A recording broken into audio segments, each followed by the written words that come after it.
Every now and again, I come across a plugin that I think is worth sharing, and I want to talk about the URL Image Optimizer by Blake Whittle. This is not a sponsored or a promoted video. In fact, he doesn't even know I'm recording this. So, hey, Blake. So, what he's gone and done is create a plugin whereby you could use the URL of an image, could be on a Google Drive or somewhere else, and you can import them into your media library. But what's really cool, he has also got this little bit of an import CSV file, which means you can populate your alt image descriptions. Now, I'm going to show you how this works and the two different methods. I really do believe that this will speed up how a lot of you are adding in images, especially when you have a client and they've stuck all their images on a Google Drive somewhere. Let's go and install and activate. And of course, you can use this for free. Now, when you go over to your media, you're now going to see import images. So the idea is that if you know the image's URL on a Google Drive, for instance, you go and drop it in here. Now, I've gone and added in one URL for the moment. You just got to make sure it is allowed to be publicly shared. So if it's set to private, go into your Google Drive and change that. I'm now going to click import images.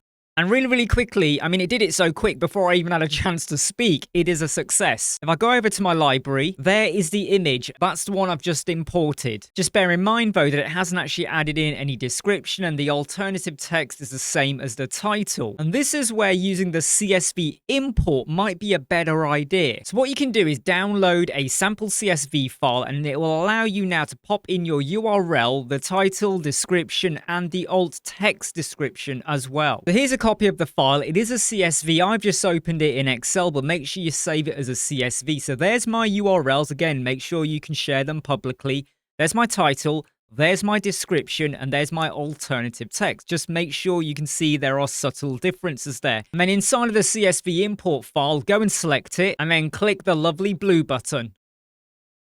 And then again, really quickly, it starts to import them. And if I go over to my library, they have now been added. Let me just go to Uranus, not literally. Jump zone close to Uranus. That's the alternative text. And there's my title. And there's my caption. And I know I'm hiding the description, but can you see the difference between the alt text and the description? So if you know you're going to be adding in lots of images for your client or your own website, could be WooCommerce products, could be for your blog post, and you know that whoever's giving you the images are quite particular about the keywords they want to have smuggled into the alt text, this could help you out. It's the URL image importer. You can use it for free. Well done, Blake. I'm Imran, Web Squadron. Take care. See you soon. Bye.